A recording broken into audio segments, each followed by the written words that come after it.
Welcome back, continuing the news. A taxi driver and his passenger narrowly escaped being shot just after 4 this morning when a lone gunman fired into the taxi. The taxi driver was on the Salt Pond Main Road in St. Catherine when the incident happened. The driver and his lone passenger escaped injury, but are warning other motorists traveling early mornings or late nights to avoid certain areas if possible and always be cautious.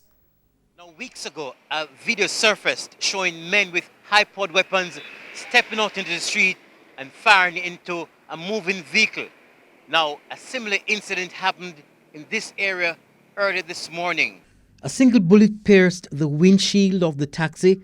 As usual, the taxi driver was making his early morning pickups, transporting employees to work. At the time, he only had one passenger from Spanish Town and was heading to Portmore to pick up others. About 10 minutes after 4, just as he turned off the Spanish Town bypass and onto the Salt Pond Main Road, a lone gunman walked into the road and fired a shot into his car. How fast were you driving at the time? About 50. About 50. Proceeds to about 60. Did he beckon to you or did he just walk out the door? What he did? No, man, I beckon. Just walk out and find the gun on the vehicle.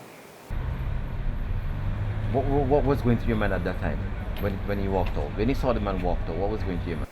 I just know say that I attempt to try to hold up some of the steps. I said, I stop.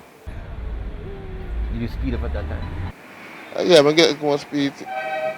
No one was hurt, but the passenger in the vehicle was traumatized by the incident. Out of 100, I would say I'm 90% to 95% shaken up because I live in the area, not necessarily where it happened, but I live close to the area.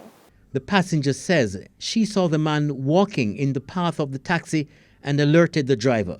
She says it pays to always be alert. I just want to implore everybody to just be cautious, try to be aware of your surroundings, and just try to be safe as possible. The police are investigating but say they have had no reports of similar incidents happening in the area in recent time. Kirk Wright, TVJ News.